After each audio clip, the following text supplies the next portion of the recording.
right, well, we're a couple minutes after the hour now. I think I'm going to go ahead and get started. My name is Keith Sherburn. I'm currently the chair of the Board for Operational Government Meteorologists through AMS. I also work as a meteorologist at the National Weather Service office up in Rapid City, South Dakota. And on behalf of the board, I'd like to welcome you to our webinar today. I'm going to be hosting a couple of our past chairs of the board. And before we get started, I just wanted to note that the views stated here do not necessarily represent those of the agencies that we represent. It's going to be a pretty informal discussion. We'll touch on a lot of different work-related topics. We'll just kind of see where things go today. If you have any questions along the way, feel free to throw those into the chat, and we'll address those as we go. But as we get started here, I want to start with the introductions. So I'll throw it over to Ryan first. He was a board chair first among the three of us back a few years ago now. So Ryan, I'll turn it over to you. Yeah, thanks, Keith. My name is Ryan Ellis, past chair of AMS BOGM, and happy to be here today. My career started, well, I went to Miami for undergrad and then out to Hawaii for grad school. So tropical, you can say, is obviously my strong point there. Got to do various things, not only with hurricanes, but typhoons out in the Pacific. That's where I really got my introduction to the Weather Service out in Hawaii. Their office was on the second floor, and our office was on the third. So started hanging out a little bit down there, got into some student volunteering, and really fell in love with it. So at that point, I decided I wanted to make a career of it and started applying all over the place. And like all of us, when we start, we get rejected all over the place, and then you finally land a spot. And that landing spot for me was in Raleigh, North Carolina, and I was there starting in 2009. Back then, the Weather Service had something called an intern, which was really the kind of the entry-level position for forecasters, and you got promoted later on to forecaster. So I was lucky enough to be promoted in-house in Raleigh somewhere around 2014, after we had a hiring freeze for several years, and stayed there until 2019, when I came over to the coast, got the Science and Operations Officer position here in Morehead City, North Carolina, which if you're unfamiliar with the geography, we're about an hour-and-a-half drive north of Wilmington and about 2.5 hours east of Raleigh. Over on the coast, we cover the Outer Banks. And, being a Sioux has been fantastic because you get to have your hands and feet in so many different pots at the same time. And one of those I truly love is culture and leadership. And so I did a lot of culture projects throughout my career, kind of made a little niche of that.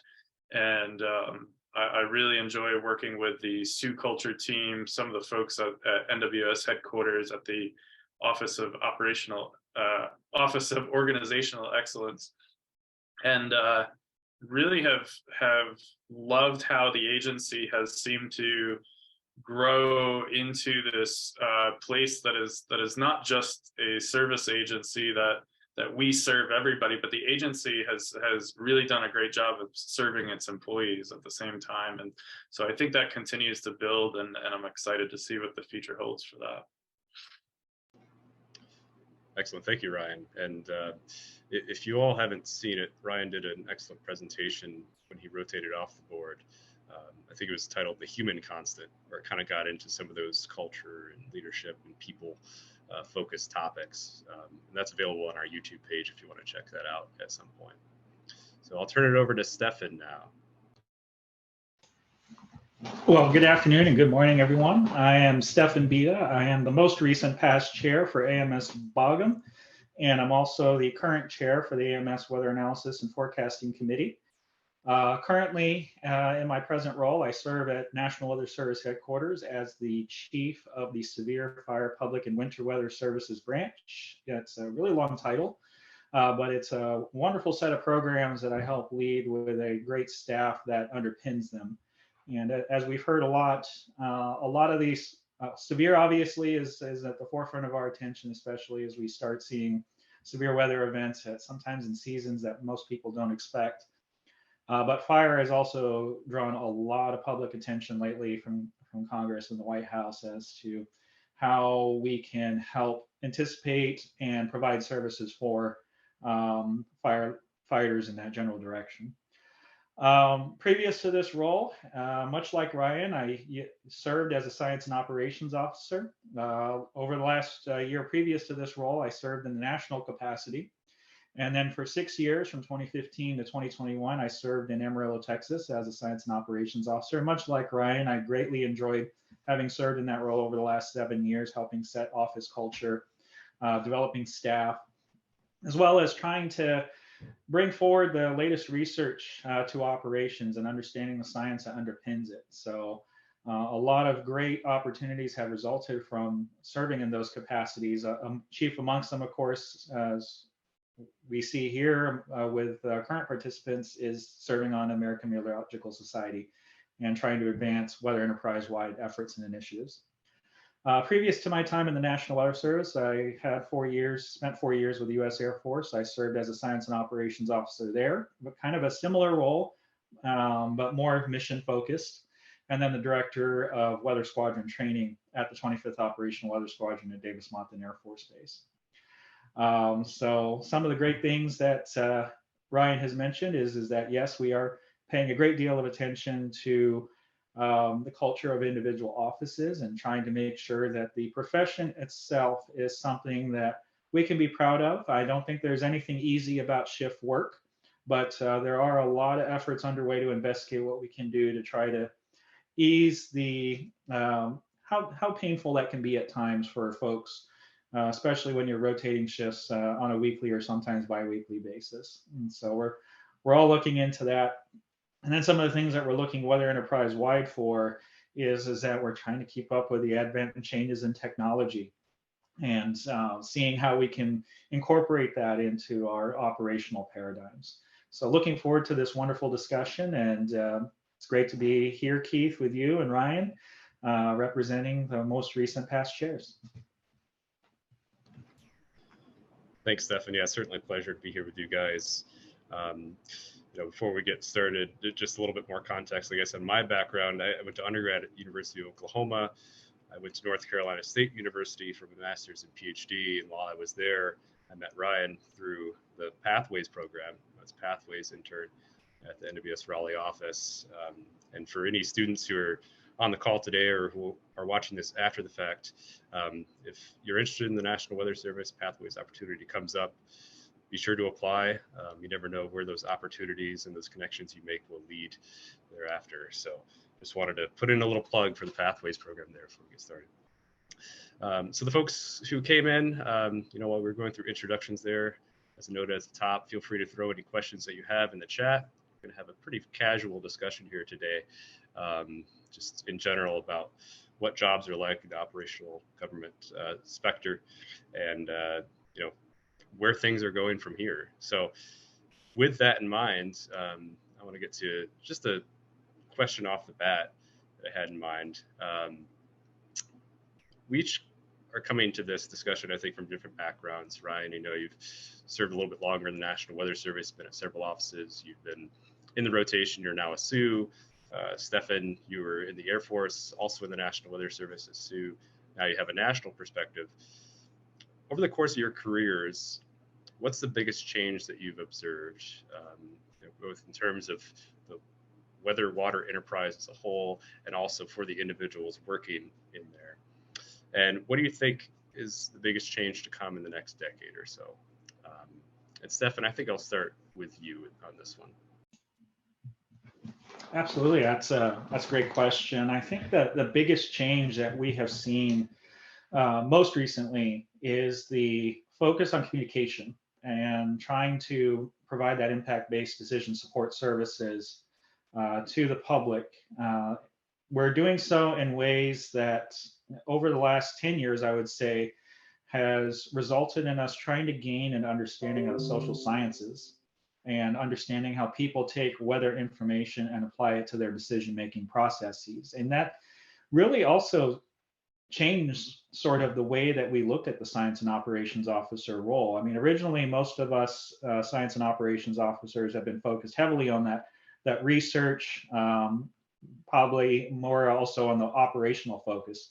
But then as time has gone on and towards the latter part of my time as Sue, I was taking a bigger notice and wanting to learn what our partners wanted from our offices and going with the warning coordination meteorologists and gaining that information, attending meetings that weren't originally just science-based, but also services-based, to be able to gain an understanding of, okay, if I have this service need that I know that you desire of us, what can I do to bring that science to it and bridge that gap from science to service to help you gain the information that you require so that I can train the staff accordingly in that general direction. The other thing that we also were starting to notice on the Sioux side is that we had a much bigger focus on our staff in general. As especially when the pandemic started, we were noticing a huge shift in our mental awareness and acuity of what was happening in operations, because as many of us know, that pandemic was just gnawing on us time and time again. It was kind of like something that just refused to go away. And so you started hearing a lot of these things about burnout, about individuals feeling tired all the time or feeling stressed all the time. And so we actually had brought in a public health officer in order to begin assessing some of those situations to be able to help individuals within the offices, but also what were the things that were contributing to that? What factors are contributing to those individuals having those issues at hand? So I'll toss it over to Ryan, as he's definitely much more current at the local level as to things that are going on there. I believe there's some great information passed along. Yeah, I was thinking about this, and while you were answering, Stefan, a lot of the things come to mind are similar. But I was thinking back about, it seems like every generation has a generational change that they go through. Back in the 90s, it was the modernization, right? We were changing into this local, 122 local offices, and then I remember poking around the Miami office when I was an undergrad and hearing about this thing called GFE that was going to make it so that they didn't have to type the forecast anymore, and they could actually, draw the forecast in, and that was their kind of generational change. And we were talking about the focus on communication. I think ours so far has been the transition to IDSS, or Impact Decision Support Services, and realizing that getting the answer to whatever the forecast is and the science behind it is not the finish line anymore. It's now, where does it go from there? How do we serve the people that we represent? And that is not easy. And when you're going through one of these generational changes, there's not always a map, right, to get you to where you need to go. And so it's been interesting to kind of see that play out. And so in a way, the offices as a whole have become much more extroverted in a sense. They've gone from, okay, I've done my forecast, I've sent it out the door, and now it's up to you to do what you will with it, and now it goes much further than that. It goes to calling the emergency manager and, helping them through the decision points that they have and customizing the data so that they are, able to make the best decision that they can. We're not making the decisions, but we are giving them that support that we need. And that support has become more and more and more as we go. On the science side, I think, we've gone from recently this sense of like picking a winner, trying to get the best forecast out there, to more of this probabilistic type forecasting. And I think that's kind of what we're going to be seeing more and more of going forward, because it's the probabilistic data that I think will allow us to kind of represent the scenarios of the forecast that the emergency manager needs to be able to make that decision. They don't just need that number anymore. They need the context of the number. They need what else could possibly happen. So it's not just one forecast, it's a whole range of forecasts that we're trying to communicate. And so again, we don't have a map for this. So I think that that is going to be one of the bigger challenges over the next several years.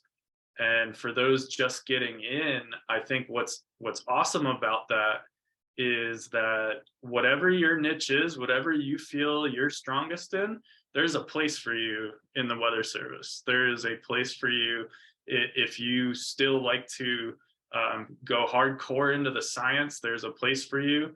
If you are really good at communication, there's a spot for you as well. And so keeping that in mind and you know, really following what you're passionate about and what you know to be your strong suits. And to follow up with what Ryan just said, the future is definitely looking quite interesting. We've got a lot of technological changes that are already underway. For example, cloud computing is becoming a bigger part of what it is that we as meteorologists are going to be seeing, along with artificial intelligence and machine learning to help us grapple with the influx of information. I mean, there's no doubt that we have hundreds of different ways that we can look at a forecast scenario, as Ryan indicated, whether probabilistically or whether you're in the hot seat trying to issue warnings, where you're going to have a decision aid there able to help you just synthesize all of that information. And then, oh, by the way, some of the things that we're trying to do as with our profession is we're trying to become more mobile and nimble. That giving us the ability to log in to interfaces external to the physical office and being able to join with our partners and with those decision makers to help provide that information as they need it. And going into the future, I see that being a bigger part of the way that we will be doing business, is being a much more flexible, dynamic workforce to be able to address the needs of our partners and decision makers. Yeah, I agree. And just in terms of, you know, the shift towards a bigger focus on IDSS in general, I think one of the underlying terms there is just being more proactive when it comes to weather conditions and how it's going to affect the communities we serve. And it's not just with IDSS, it's also outreach. We're trying to be more proactive in our outreach. Matt Beitcher, who's a member of this board and a colleague from his office, had a great talk at the AMS annual meeting recently, how they were plotting their outreach activities relative to vulnerable communities in their area, and observed that they didn't reach out to the vulnerable communities quite enough. And so they've changed their mindset in terms of the outreach program going forward, in terms of being a little bit more proactive and reaching out to the people that actually need it, providing that equitable service rather than just equal service across the board. Now, I wanted to have a quick follow-up there, because I think it was Ryan, you touched on something there about how folks can really embrace their strengths, right? And how they can make their career in the Weather Service basically whatever they would like. One thing the Weather Service has kind of been associated with in the past is, you know, as a meteorologist, you kind of have to be a jack of all trades, right? Depending on the day, depending on the desk you're working on, you have to wear a different hat. In the future, and this is for both of you guys, do you see us going maybe more towards a structure where you have, say, a path? If you're really into the science, you're focused on that. If you're more in the communication, you're more focused on that path. How do you envision just the structure of the Weather Service and the career progression as a whole changing in the next 10 to 15 years or so? Yeah, that's a really interesting question. And I think there are plenty of visions out there of what that could look like. And then there's the kind of the practical, how long it takes to really change the structure of an organization. And usually that's longer rather than shorter. So I don't know. I don't have an answer for that, but I do think that it kind of brings back a different question of like, should you be more well-rounded, or should you like really go for your strengths? And that was something that I kind of fell into a little bit early in my career, where I was decently good at everything, but I was not great at anything. And so you know, I kind of fell into that, well, we can do it, but if my resume comes up against somebody who's like a super strong coder and we need the super strong coder, I'm not going to be the pick. Likewise, I'm not going to be the pick if a different strength comes up, because I've just kind of watered everything down to the point where so I think I would say I think we're always going to be in the position where we have to be adaptable and go into something maybe you're not entirely comfortable with. But at the same time, I think we should all listen to our own heads about what we think it is that we're the best at and what we're strongest at and what we want to do as our career, because I do think that opening will still be there. And to be able to, a lot of times people say, or they try to tell people what they want to hear, especially in an interview. Well, let me look at this job and see what I think they would want to hear. And I'm going to try to mold my answers around that. It never works. It never works because you aren't in their head, but you are in your own head. And so you know what you want. Make that vision, be able to sell your own vision to be able to get the job. Don't try to sell what you think someone else wants to take on. So that's what I'll say there. Not a great kind of roundabout answer there, but I think it will be somewhat both. And honestly, I don't know what the future looks like as far as that. Maybe Stefan's got more insight from the headquarters side. Nice segue there, Ryan. I would say yes, we are investigating here at the higher level what that strategic staffing and operations model is going to look like in the future, because we recognize that there are individuals who have different expertise or niches that they wish to pursue and want to make sure that avenues are open for everybody. That's also a diversity challenge when you consider that different individuals that come into the agency have different expertise by just virtue of their upbringing and education that they received. So Ryan made reference to his career example. I will reference mine in regards to the fact that I was always heavily focused on that science and training side, but always had that that reach to want to see how everything came together and wanting to understand how people make their decisions. And so there was a path, clearly evidenced by where I've gone, where you can actually explore both sides of the equation and be able to advance in your career along the way. So I would say also that it comes down to the leaders that you come across within your offices. Because if you're a leader, you're a meteorologist in charge in the case of a WFO or director, is supportive of your direction, you'll be able to develop in any which way that you want to be able to get those skills that you need to push yourself forward in the career of meteorology or hydrology for that matter. I know there's hydrologists on the call as well. In fact, we also have folks that have crossed over back and forth between hydrology and meteorology as well, just because they have a great deal of interest in wanting to see what flooding is like. I mean, there's no shortage of challenges that our agency faces and no shortage of questions for us to answer. I would say the biggest part here is flexibility, because sure, you can try to promote within your WFOs or within your offices that you start at, but that'll keep you very constrained in that environment with that understanding. If you like the place, great, just do so with the understanding that you may not promote as fast as you may have anticipated.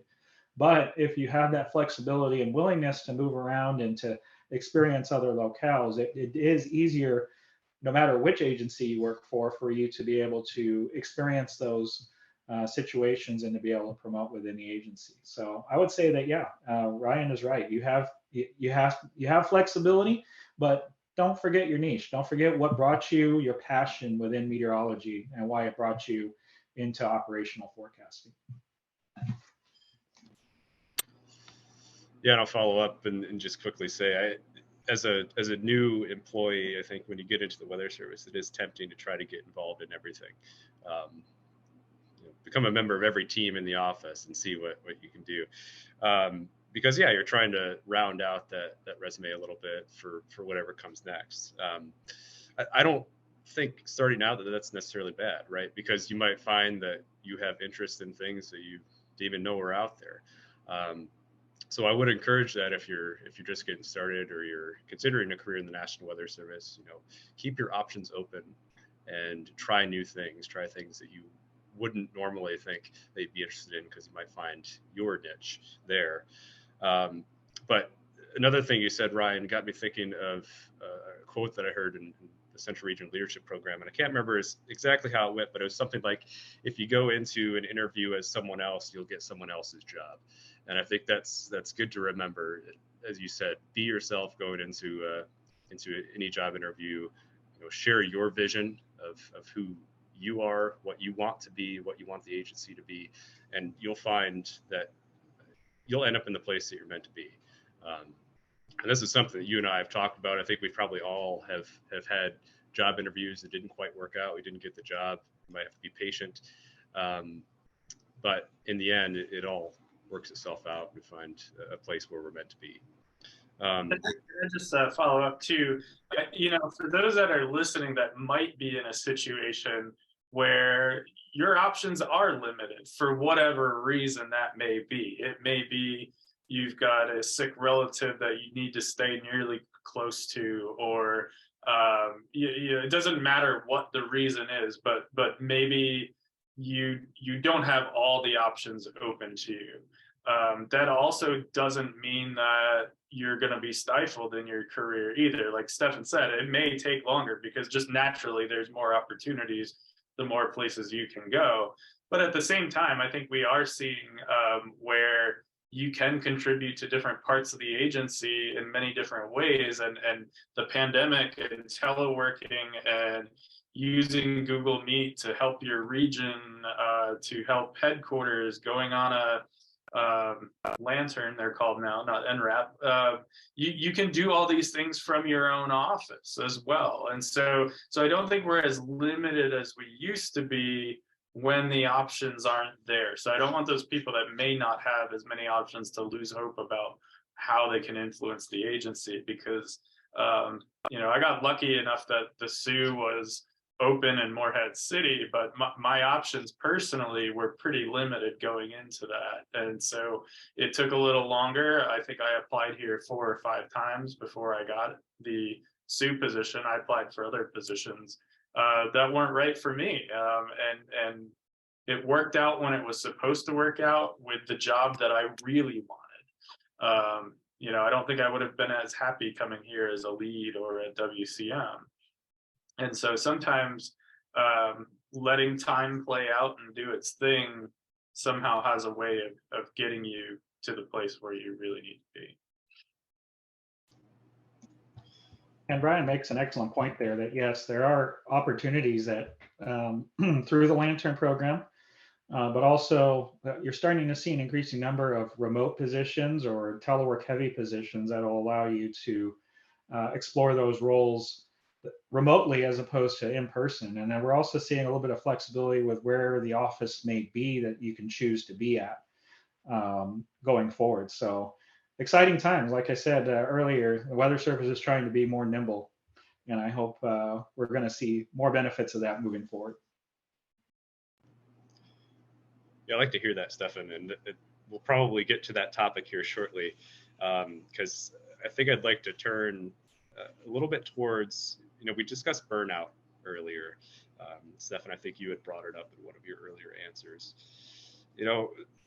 As it stands right now, I think there are some realities of the job in the National Weather Service that lead or are conducive to burnout. And we've seen that, in terms of our retention issues as well across the Weather Service, which our retention has decreased a little bit in recent years. I just want to ask, both at the local level and from what you're seeing at the national level, Stefan, what are some of these realities of the job where we're at right now for the folks who might be considering entering the agency in the next year or so, or people who have entered the agency in the last couple of years? The reality is that people are struggling with work-life balance, maybe being in locations that they don't want to stay long-term.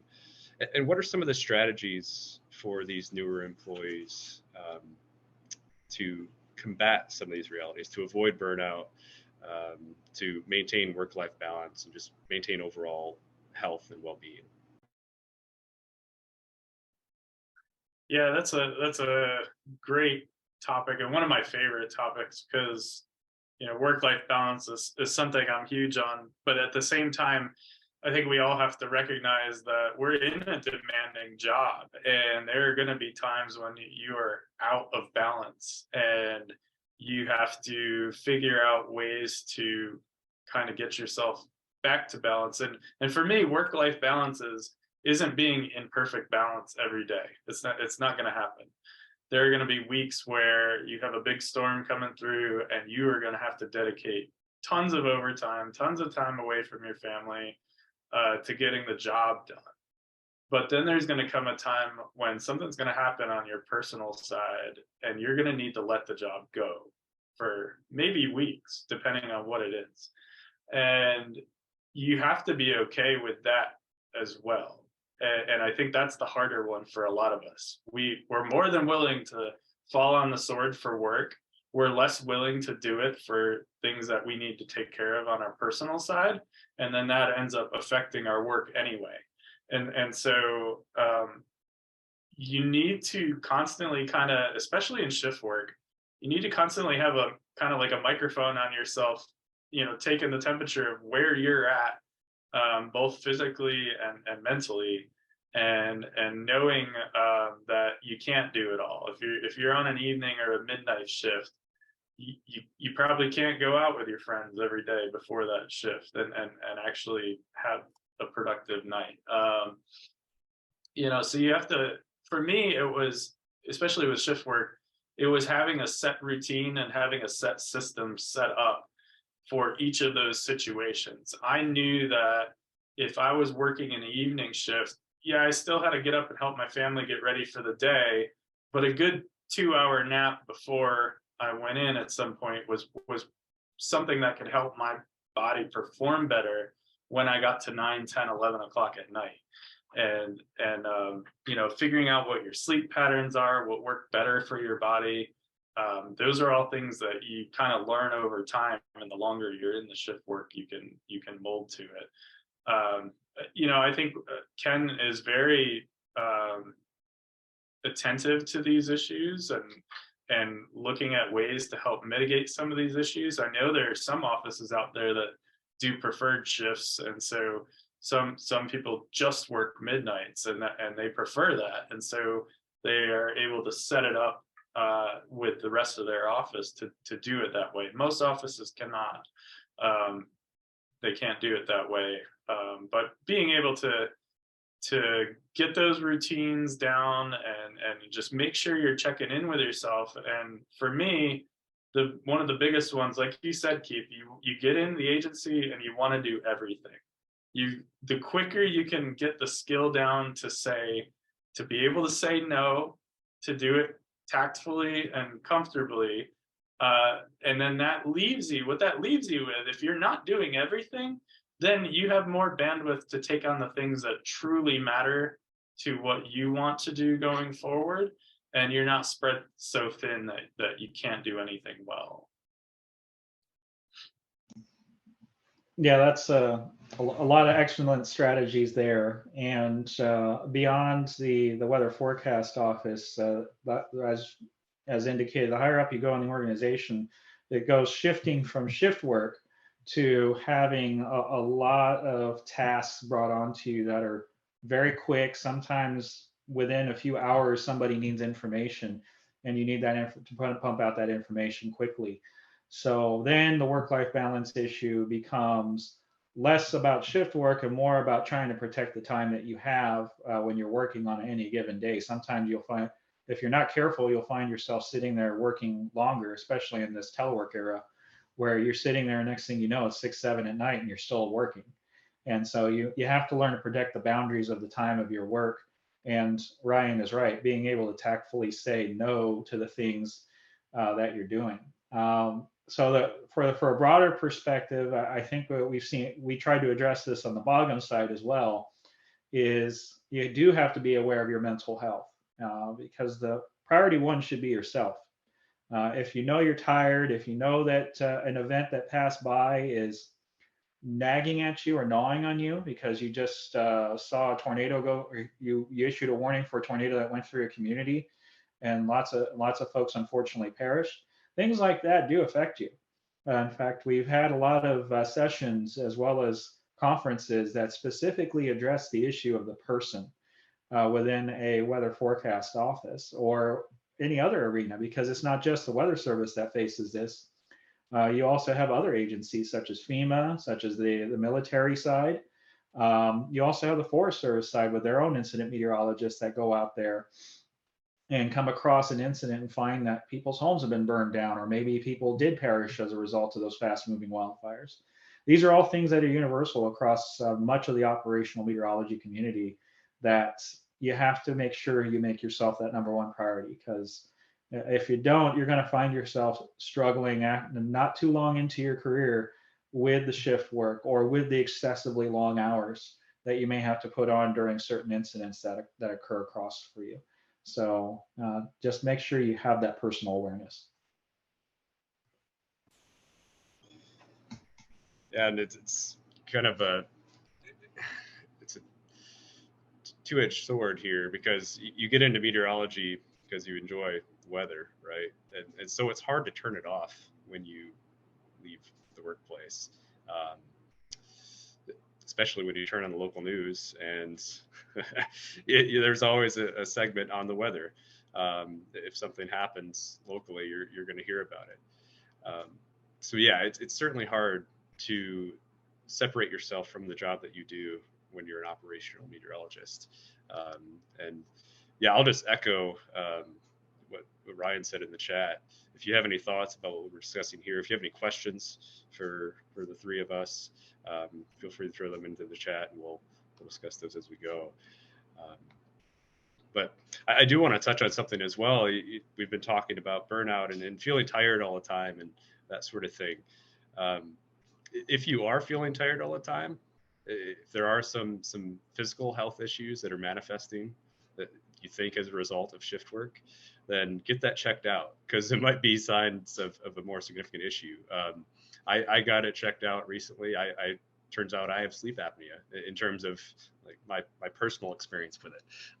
So now I have a machine and stuff. I look like a monster when I go to bed, but I'm starting to sleep a little bit better. So it might be signs of a bigger issue. Is just what I wanted to make a point about.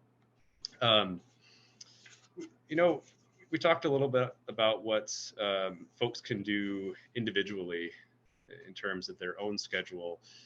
There are going to be times where you might be working in an office where it's short-staffed. We talked a little bit before we started here that there are some offices in the National Weather Service now that they're asking for some help, some support from other offices because they're so short-staffed during the winter and into the spring. If an office is short-staffed, and this is maybe more on Stefan's side, but how are things prioritized at the national level in terms of getting that staffing into place to make sure that the individuals can still maintain that work-life balance, and make sure that things can still run smoothly locally and regionally and so forth?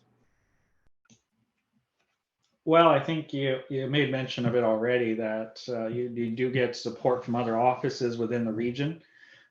We do track it on the national level to see, okay, which offices are in dire need of staffing, and try to prioritize those vacancies in that general direction so that we can try to get those offices filled.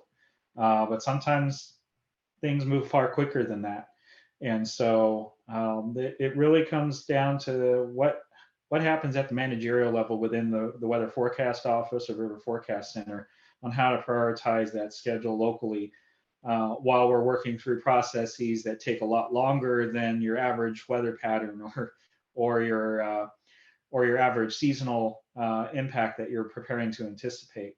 Because I was in that situation when I started in Amarillo, Texas. I walked into an office where we were down 2 lead meteorologists and 3 of 5 at the time general forecasters, and we had no interns. So we were down 7 when I walked in the door. And the first thing that we did as a management team is we put ourselves in the rotation.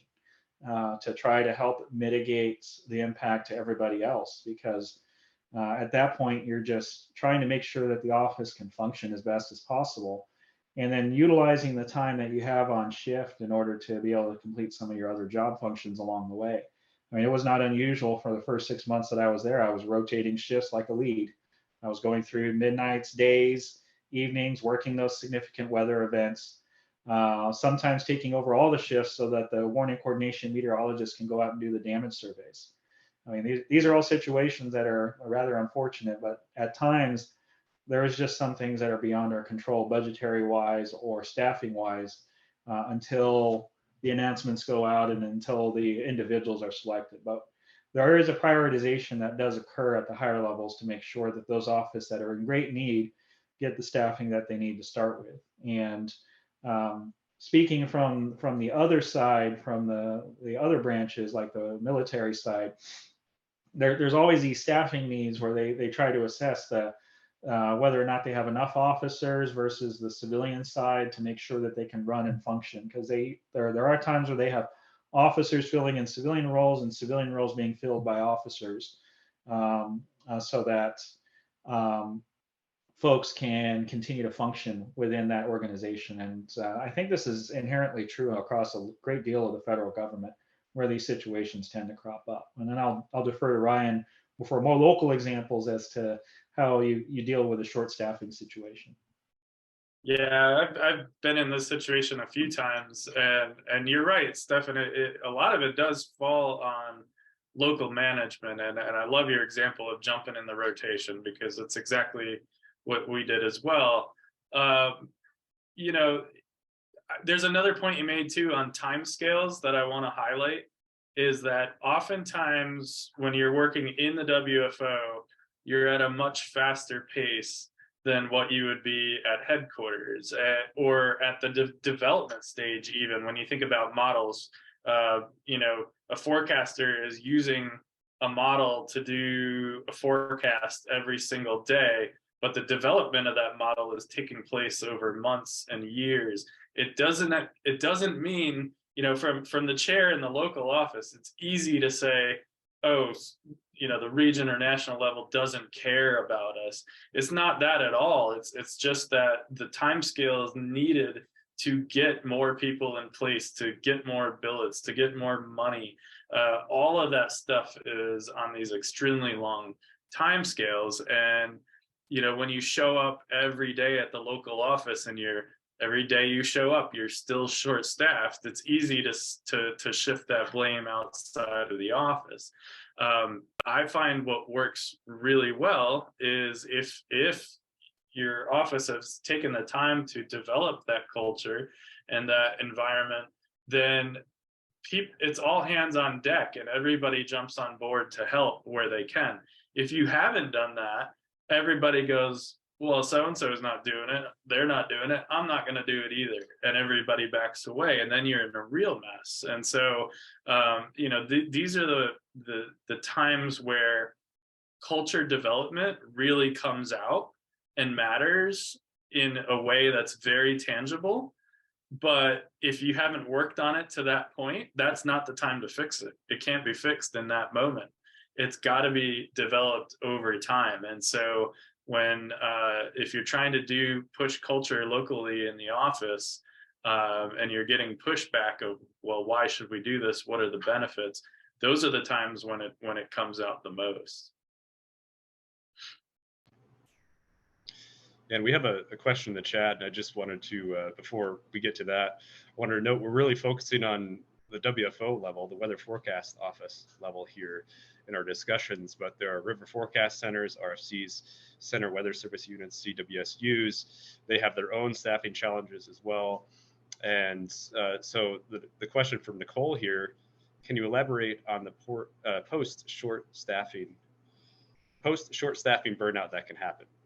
In her office, they're now fully staffed, almost, finally, but the more experienced folks are training the new hires and we're all exhausted, maybe even more so than when they were short-staffed.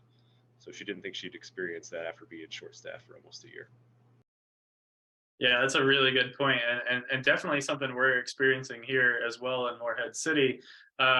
You also have this, because of that modernization I talked about earlier, we're in that moment where a lot of those folks that started then, the Weather Service expanded by a ton.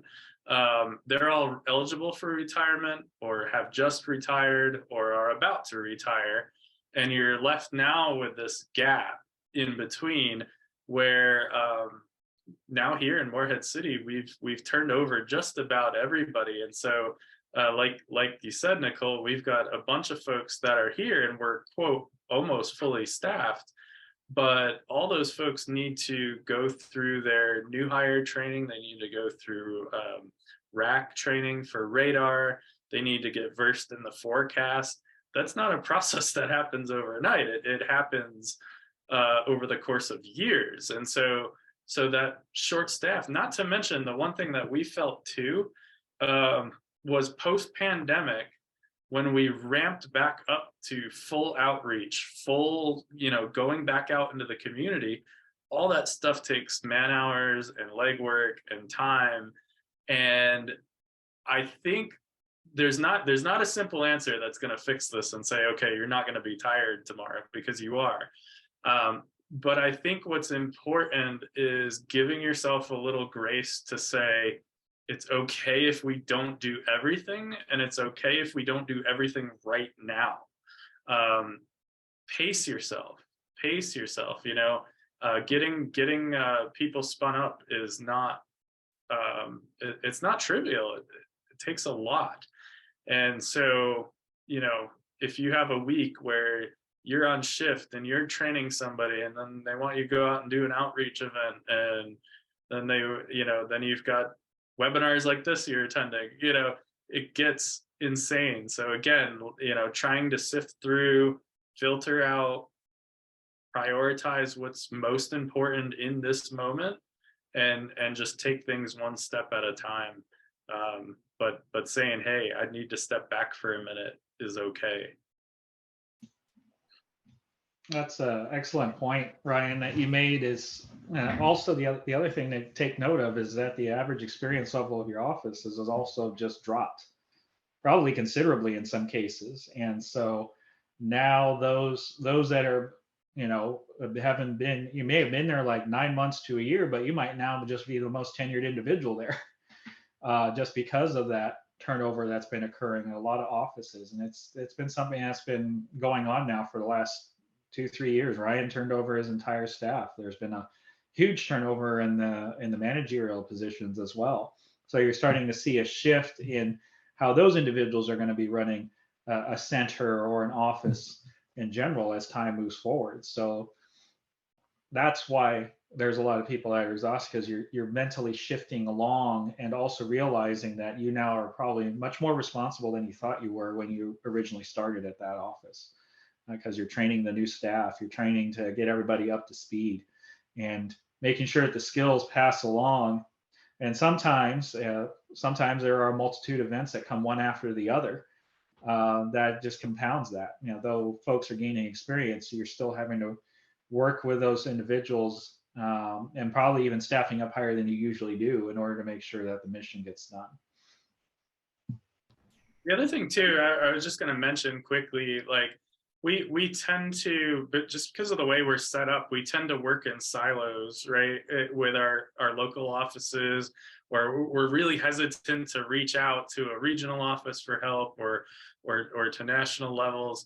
And if we're going to make this collaborative environment work, where we've got to be, developing personal relationships, not only with our partners, but with people we work with next door, this is an awesome opportunity to do some group training, to do some workload sharing with other offices, where one office sets up a webinar, and now not every single office around them has to do the same thing. You can invite them, and you can all have one discussion and knock out all that training at once. I know a couple offices around here, sometimes they'll do joint winter weather trainings or this or that, but we tend to want to do everything, and every office recreates the wheel all the time.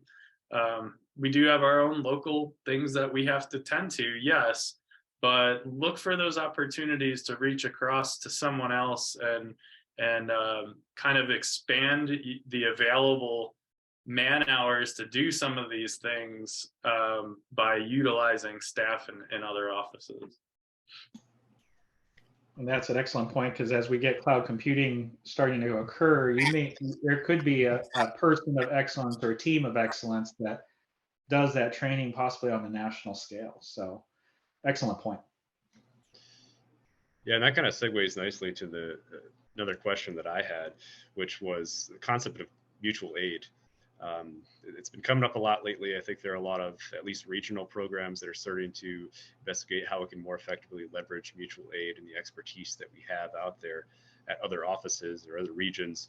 How do you envision this concept evolving through time, and how do we leverage it better as an agency as a whole?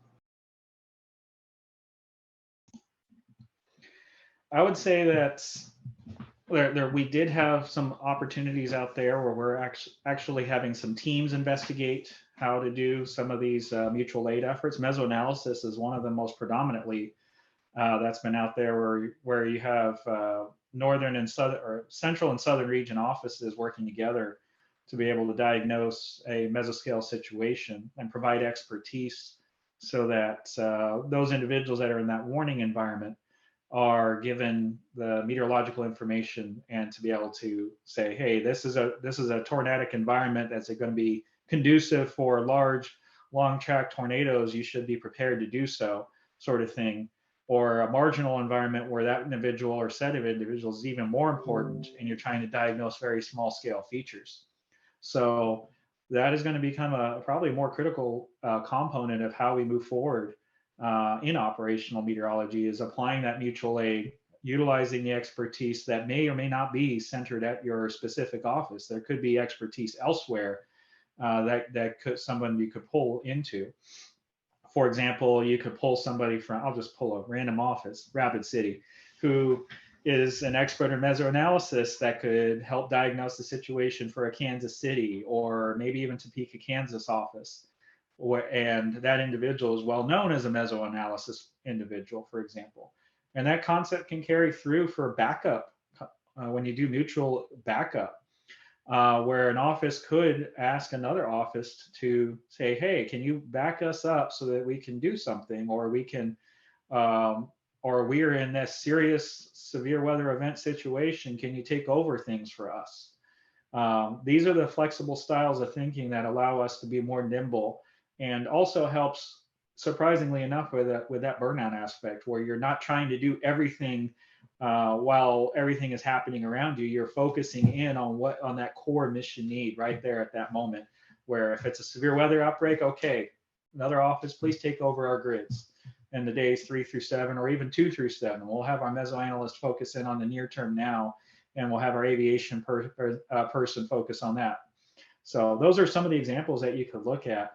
And I believe that our agency director is very much in support of these styles of concepts, as Ryan indicated in an answer earlier. Yeah, I love this idea. You know, I think for these things to work really well, especially the mesoanalysis one. Another one that we didn't mention was the MOS program for Spanish. That has been one of the most successful mutual aid programs I think I've ever seen in the agency. The folks that work on the translations and do the interviews, that is so invaluable, because not only are you getting things translated, you know that they're being translated in a way that local dialects can understand and things like that. You're not just doing an AI translation of something. So that's one. But I think for these to really work, you, again, in the concept of working in silos that we're used to, you have to be vulnerable enough to be able to accept outside help, outside, potentially different views from your own, and incorporate that into the forecast process. And if you can ask yourself that question and say yes, then you're in the right headspace. But I think if we're afraid to, there's been plenty of talk of, well, I don't want someone from another office looking over our shoulder and critiquing what we're doing. That's not the point of it, number one. And number two, if that's your thought process, then you're not open, adaptable, and flexible enough to be able to work in what will, I think, be the way of the future. Because we're going to be breaking down these barriers, and the more that we can work with those around us and other offices, I think the better off that we're going to be. Yeah, Ryan, excellent point. And then the other thing is that the technology will be coming online in the future. So how are you going to use that? How are you going to leverage that? Because we can give the technology, we can give the new techniques and the abilities, but it's going to come down to what happens locally. It's basically the front line, as we say. That's going to be really driving and helping us determine where we should innovate and where changes are necessary. Yeah, there may be some cultural resistance in some corridors to this initiative, but I think on the whole, it's going to benefit the Weather Service agency-wide. So I'm looking forward to seeing those changes as they come up and seeing us embrace a little bit more on the mutual aid side. So we just have a couple minutes left. I have one last question. I don't see anything in the chat, but let's see if we can get this in. You each have about a minute to decide on this. And of course, this is hypothetical, but if you could change one thing about the Weather Service, we'll focus on the Weather Service since that's where we all are right now. If you could change one thing about the Weather Service to help prioritize the health of individuals, the health of our people, since that is the number one priority of Ken Graham is the people, prioritize work-life balance, what would that one thing be if you could change it right now? It's a big question. So that is a big question. Yeah. I think it comes down to more of the one NWS concept and sharing the workload and distributing the workload in any way that you can. I want, it's kind of like, I thought about this a lot. You want to have structure in place for your program, but it's kind of like the buildings in San Francisco that are built for the earthquakes, right? Those buildings need to be flexible enough to move and shift when the workload moves and shifts. And I think if we can create a system that's able to more effectively do that it doesn't break down as soon as, something goes a little bit, awry from the plan, then we're going to be much better off. So that would be my thing.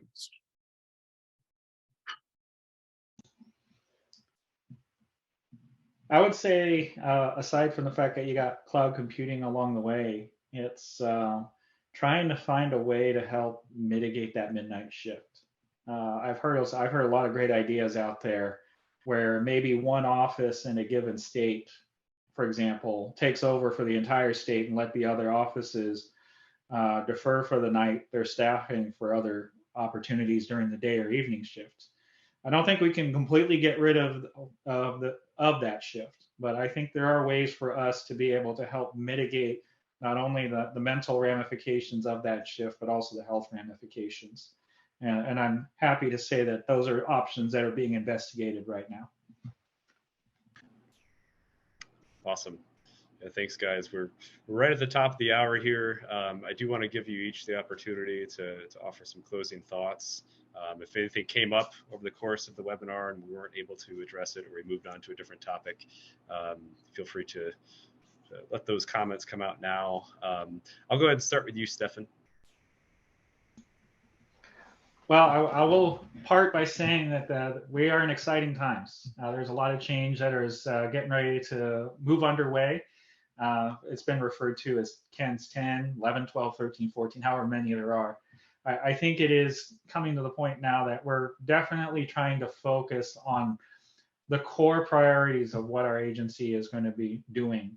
And moving forward, I think you'll find that we are going to be much more nimble, and we're going to be much more adaptive with the way that we do business, especially when it comes to not only IDSS, but the way that we message people hopefully in the not too distant future, the way that everyone can gain an understanding and appreciation of what we are trying to say when an event occurs. My final parting thoughts would be, put as much time into people as you do to the science. When we talk about success, and when I think back on the things that have made my career what I feel for myself has been a success, it's always been that effort that I've put into people and relationships that comes back tenfold when I need it. And it's a skill that is not easy to kind of put a finger on. There's not a textbook, there's not a derivation that you can do that'll get you to the right answer. But it's something that if you practice and work on over time, you can use it to your advantage. And, you know, it's when things go wrong in the office, 9 times out of 10, it's not the meteorology that went wrong. It's something with people and relationships. And so continue to work on that throughout your career. It's never too late to start. And if you're early on and you're a student, they're not going to teach you a ton about it in school, but the quicker you can get on it, the quicker you're going to benefit from it later. Yep, it's people first, people last. I mean, it all starts and ends with people. If we could have the best forecast in the world, perfect forecast, but if it doesn't get to the people who need it, then it doesn't matter, right? So, well, on behalf of the Board for Operational Government Meteorologists, thanks for everyone for being here today. Thank you, Stefan. Thank you, Ryan, for being here. I really enjoyed this conversation. Might have to bring you guys back next year, make this an annual thing. It was a lot of fun. Maybe we'll see where we're all at by the end of next January. If you'd like to reach out to the board, you can find us on Twitter or Facebook or LinkedIn at AMS BOGM. You can also reach out to me, Keith Sherburn, at Keith Sherburn on Twitter, keith.sherburn@noaa.gov. Happy to address any topics that came up here today or anything else that you'd like to chat about. So thanks again, guys, and thank you everyone for joining. I'm going to close the Zoom now, and we'll see you next time. Take care.